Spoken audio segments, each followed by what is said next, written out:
What's up, nerds? Welcome back to the Raging Rainbow. My name is Dylan, doing a comic book review for Infinite Frontier number 2, the continuing adventure of DC's 1 millionth attempt to reboot its universe.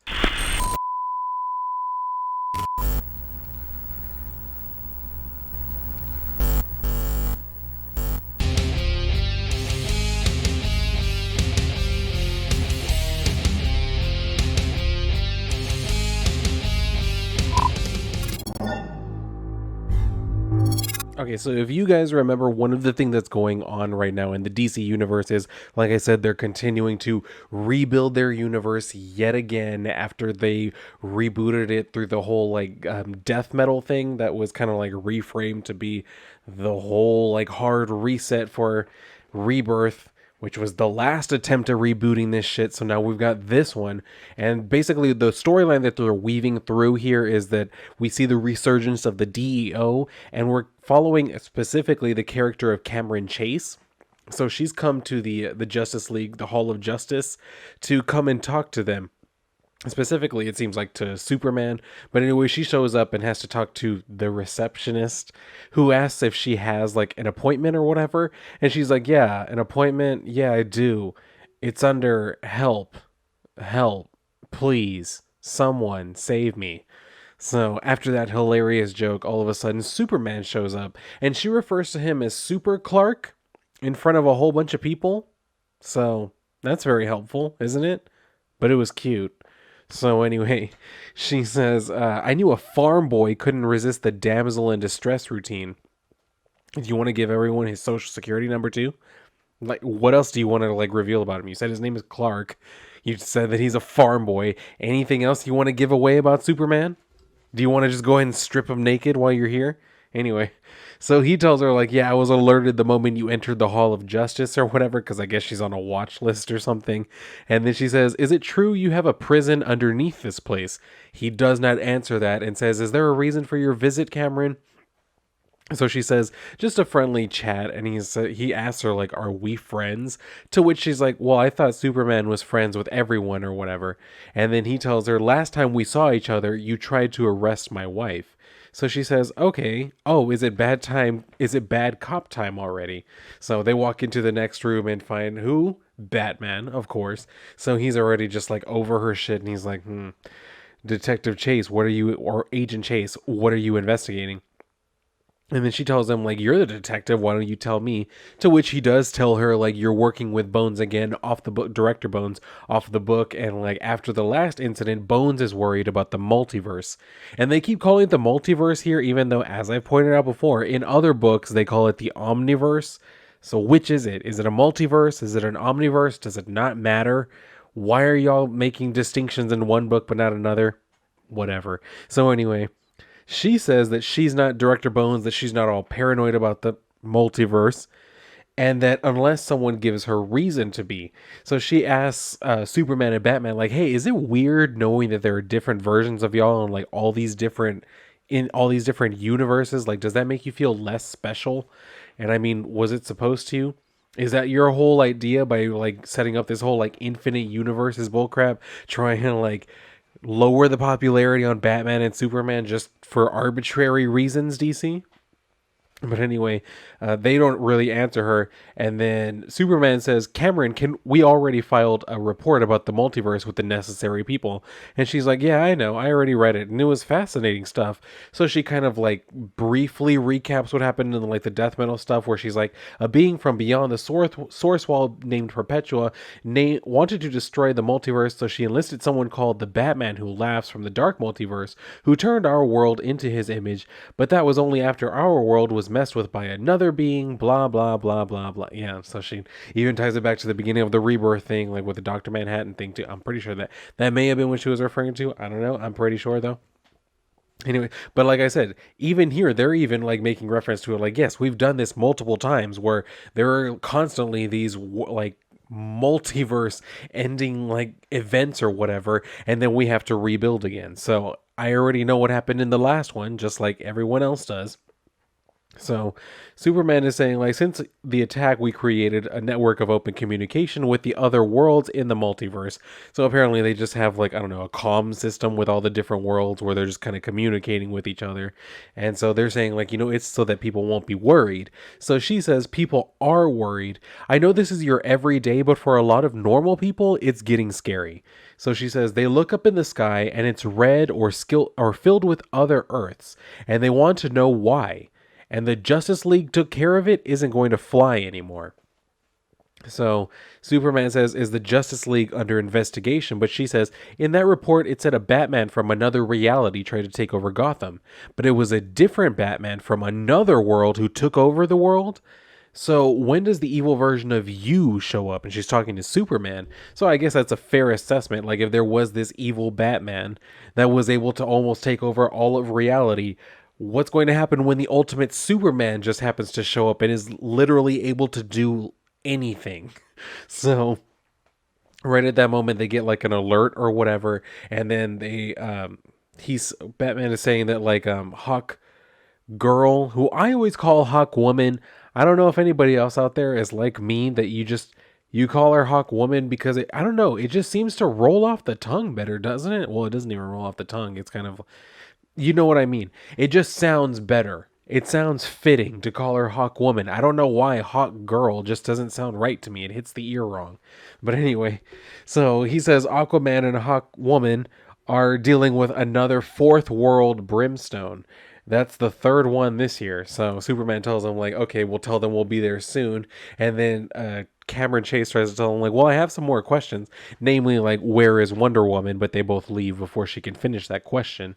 So she gets on the phone, obviously, with Director Bones, and she's telling him, like, yeah, they know more than they're letting on, but I didn't really get much out of them or whatever. So he's like, all right, that's fine, because you know what? I have another assignment for you right now. I need you to go check in on someone else, who, as we can see, is Captain Atom. So he's getting ready to send her there, and then we go back to the, what is it? Whatever it was, the multiversity group that Justice League Incarnate, was that what it was? Justice Incarnate, I think. I'm pretty sure that's the name of that group. That we have, like, all of these different characters from all these different universes that are in the group or whatever. And we're kind of seeing a little bit from each of them, because as one of the members, Machine Head, who is, I think he's in the first panel. Yeah, in the first panel. This one right here, he's kind of like talking about how they found pieces of this, like, spaceship, but it wasn't a regular spaceship or whatever. It seemed to have unique properties to it. It didn't have, I think he said it, yeah, it has no vibration, no frequency. I've never seen anything like it. We're getting some resistance to collecting them, but so far we found no survivors. I think someone was trying to transport prisoners across the multiverse, and then it went boom. So he's saying he's gonna, like, put it back together or whatever in his, like, lab and shit. And then we go back over to President Superman, Calvin Ellis, who will, if you remember, he's walking through their base or whatever the hell, I guess, with Thomas Wayne, Batman. And we can see right here this, like, map of the multiverse. And it's funny. I remember back in 2015 when, like, Grant Morrison was, like, doing the whole multiversity stuff, and he had this, like, map of, like, all the different universes and everything. I was like, okay, that's pretty interesting. And I remember, like, seeing the interviews of him saying, like, where he had basically mapped out the DC universe for them. And then right after that, it seemed like they went right into the rebirth stuff, and they kind of seemed to stray away from all of that. So I was like, okay, so they're not going to do any of that. And they went that way for a while, and the rebirth stuff was actually pretty good. And then all of a sudden they skewed away from that back into this. So it's kind of like they're doing this pastiche, this mashup of Grant Morrison's ideas, but it doesn't seem like Grant Morrison is in charge of much of any of it. They've just kind of taken the reins of it, which is terrifying considering everything else coming from DC Comics. But anyway, we see that they're looking at that map, and then Thomas Wayne is saying, like, so, a multiverse, huh? Different worlds? And this is where I'm talking about, like, literally Calvin Ellis tells him, like, yeah, we have a guidebook and everything, and he's handing him the book, as you can see in that. I have that comic. I have that exact comic, the guidebook one that like just goes through and lists and kind of gives you information about each of the world, except it doesn't give you information about all of them. There were a whole bunch of them that it was just like, oh, this one is there's no information, and this one we don't have enough information yet. There were a whole bunch of those in there too. So kind of frustrating, but I guess they're gonna keep building on that. It was probably intentionally left that way. Probably, well, no, I'm sure Grant Morrison could have thought of enough like different ideas for 52 realities, but I'm pretty sure they wanted him to leave a couple open to interpretation so that way they could plug in whatever bullshit they thought was going to be a good idea. So they keep talking about that, and Thomas tells him, like, I don't read comic books or whatever, to which Calvin says, you should. Agreed. But anyway, he's talking to Harbinger, which in this reality is just like an AI projection hologram thing. And so he's saying, like, Harbinger, where is Barry Allen of Earth Zero? And she says that he was last seen exploring the multiverse. So he asks if he had any, like, travel logs or anything. She says no. And he says, that's unlike Barry. Thomas, can you tell me what you remember? And he says he'll do his best. So what he says is that he remembers he was in Arkham, healing from his injuries in solitary and reflecting. And one day this broad teleported in, and as we can see from here, it looks to be Harper or Bluebird, whatever the hell you call her. That's the broad that's coming in, and she, I guess, gave him help. And he says, she got me locked up on some spaceship, but I managed to fight back and get to an escape shuttle. So he says, next thing I know, I wake up here, dressed in my Sunday best. To which Superman tells him, like, someone was trying to transport you away from Earth Zero, but where were they taking you? And then Harbinger says, President Superman, sir, we've located another fragment of the ship on Earth 22, but our contact on that world isn't answering our messages. So he tells her, I'll take care of it. Maybe seeing part of the ship will jog your memory, Batman. So they go to the, like, site of the ship or whatever. And they keep talking, and then everything kind of seems normal. He's asking him, like, what about your son? Don't you want to see your son again? And he's telling him, like, after what I did, I was mad at him, and then I messed up or whatever. So I could understand if he doesn't want to see me. He probably thinks I'm dead. So that's for the best. So he leaves it at that. But then all of a sudden, he kind of like has this flashback for a moment. And while he's busy having his little flashback, all of a sudden, this energy blast comes from out of nowhere and takes out Superman. So Thomas Wayne turns and looks at the person who just showed up, and he seems like he knows him, or at least recognizes him. He says, I don't think we had one of you in my reality. So maybe he doesn't recognize him, but at least he recognizes that he doesn't recognize him, and that's saying something, I think. But anyway, the figure is saying you never should have come to Earth 22. Outsiders are no longer welcomed on our world. And so we can see it's Magog. So anybody who has read like the JSA and like, what was it, JSA or JLA, whichever story, whichever like series it was, where the whole like in the name of Gog whole thing came about. We have this character, which was, I always laugh when I see Magog because I always think back to who was it, Alex Ross? I'm pretty sure it was Alex Ross who created the character for Kingdom Come, but where he basically talks about how he created the character, and he was just trying to think of the worst like character elements that came out of the 90s, like the most Rob Liefeld he could think to make, and that's how he kind of like came up with the Magog design, with just like all of this like metal, like shiny metal designs, and then just horns for some reason, and then of course he has like the big leather like straps and pouches and shit, and he has like just like a staff weapon, because they always just had a weapon, right? So that's what I always laugh about whenever I see the character. It's not that I can't take the character seriously once I start reading him, but literally every single time I see him for the first time in a comic, that's the first thing I remember was like the description of how the character came to be, and then I get comfortable with it. So anyway, they're both recovering, and Thomas tells Superman, looks like Hornhead wants a fight. So he says his name is Magog, but I thought he reformed. If the changes to the multiverse reverted him back to his old ways, I must ask, who else has? So that brings us back over to Earth Zero, where, if you will remember, Alan Scott and Obsidian are kind of like having their moment where they were trying to like bring the family back together now that Alan has come out as gay for whatever dumbass reason. So they're kind of like trying to do this thing, and he keeps obsessing over the fact, like, are you sure, are y'all sure y'all are okay with the fact that I'm gay? Are you sure it isn't affecting your world, your whole world isn't crumbling down around you? So but when they were getting back to like the old JSA headquarters, all of a sudden there was an explosion, and it seemed to be the same energy of which Jade is comprised. So Alan Scott is even literally saying that here, like the flames that they saw were the same as Jade's, which I mean they're also the same as yours. Not that that's saying much, since he was there and he would have known if it was his powers, but still. So he says, like, there are no traces of her here or of anyone for that matter. So they're all trying to put it together, and he has, what is it? The totality, which is like Mr. Terrific, Vandal Savage, Alan Scott, and then like a couple of others who just kind of keep watch on. There are like, I don't know, 6 different groups made up of like different, like, identity or different, characters from the DC universe that are like watching the like all of reality to make sure there aren't any, and they're at like different levels, from like this one that seems to kind of be more ground level all the way up to like celestial level with the quintessence. Granted, the quintessence are now dead, but and we're going to touch on, a little bit more of what happened with that here. But so they're talking about this, and basically Vandal Savage reveals that they already know that some people have gone missing, and Obsidian kind of freaks out on his dad and saying, like, what do you mean, like, y'all knew that some people were missing? And this is where they kind of explain to him, like, yeah, whenever we came back, everybody like checked in or whatever, and we were able to keep tabs on everyone, but then some people didn't check in, and some people have gone missing, and now Jade has gone missing. So he's saying, like, the totality have been studying the changes to our world, like I said, monitoring. Reality has gone through tremendous trauma, Obsidian, and there is a lot we don't understand yet.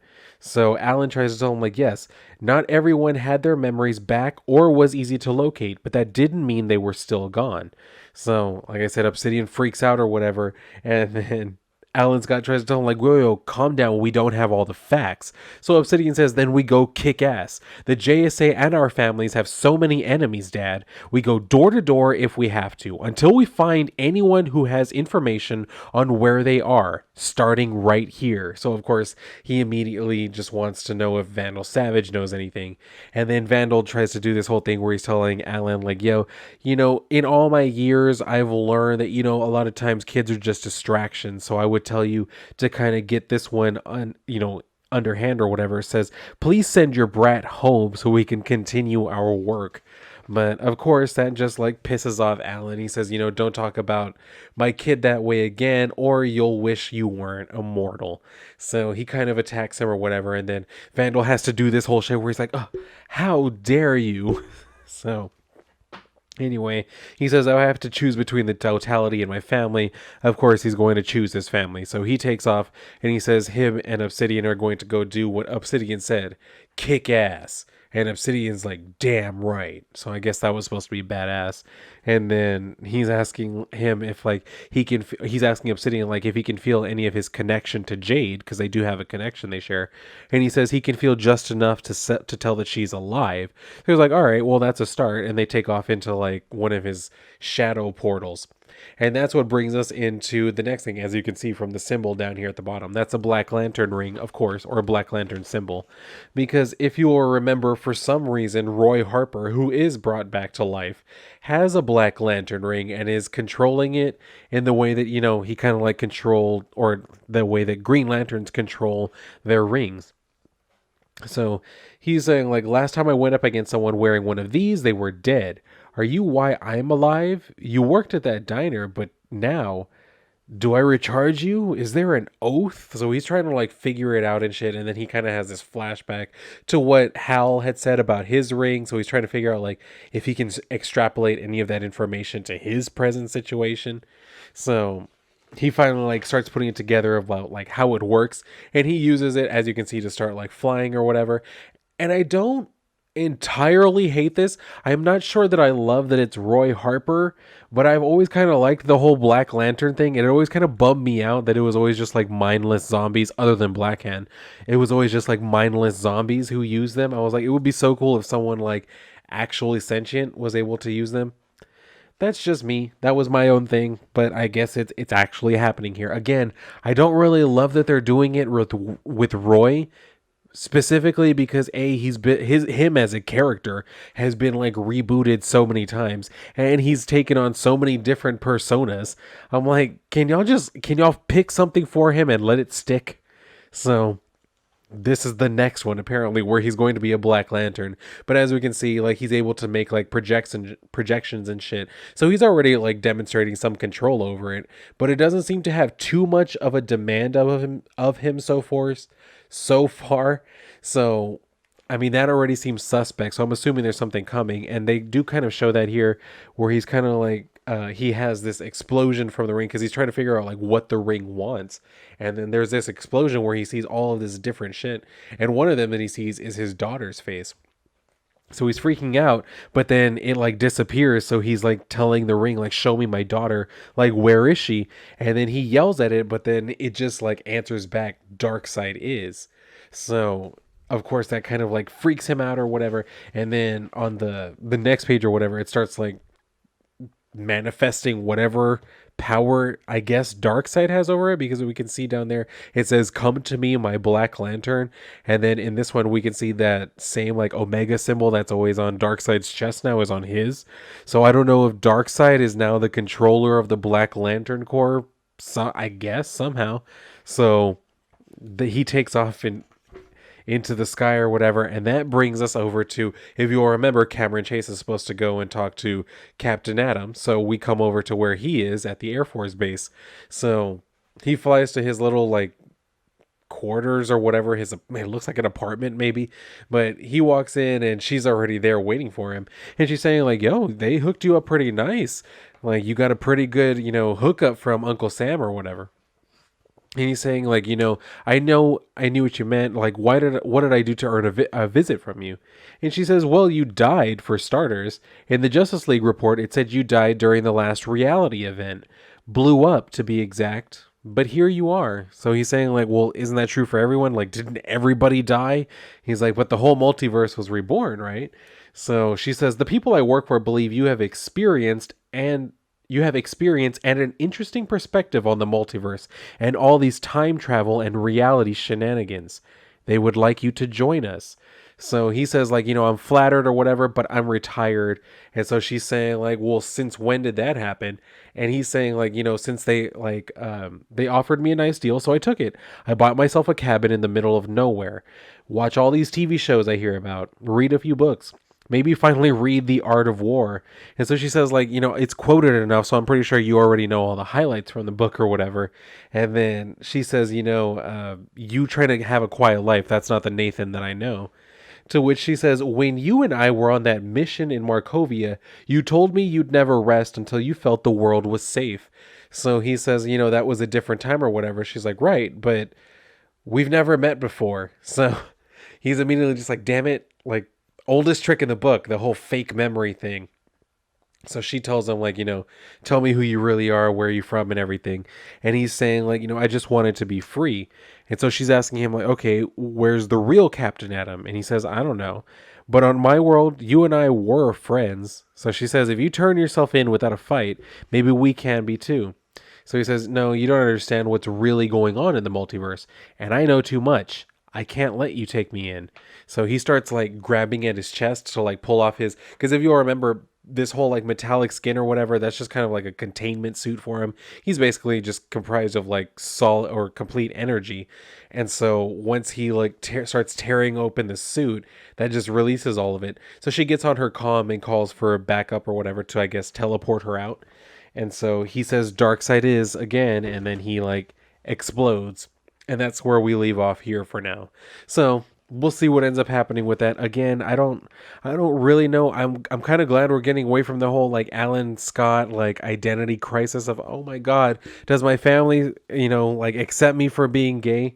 Now that we're getting to an actual like mystery here, I'm like, okay, finally we got to the story. So that's nice to see. But I don't know. I guess we'll find out what happens with this. This whole like multiverse and different versions of different people running around, it feels like the same bullshit that they had in Loki, where it was just like, it was a convenient plot device for them to do like random shit with different variations of the same character. Like, give me different characters. Granted, they are finally starting to do so, but still, like, two different Supermans, two different Batmans. I don't need that. Like, people already complain enough about Batman being in everything. Now you got two of them running around in the same book. Can we stop? Let's get around to some other characters, maybe. But I probably not, because Batman is the only thing that semi sells books nowadays, right? Because as much as everyone claims they want to see other characters, they won't actually buy the book if there are other characters. But yeah, that's what we got from Infinite Frontier number 2. So let me know what you thought of this if you're keeping up with it. It's only a 6-issue limited series, so I don't really know where exactly this is going to go. I think, like I said, the most interesting thing that I want to see is what's going to happen with the whole Black Lantern Corps thing.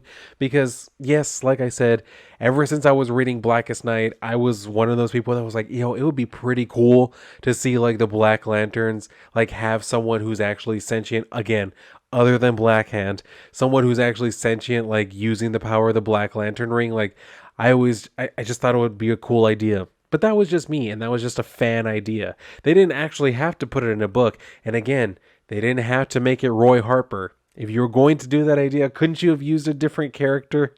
Just, I don't know. But yeah, let me know what you thought about this if you've read it down below in the comments. And if you like this video, then definitely like the video. Make sure you subscribe. Tell all your friends to subscribe. Share this video around. And if you guys are done here, then go read a book. And if not, then I will see you on my next video.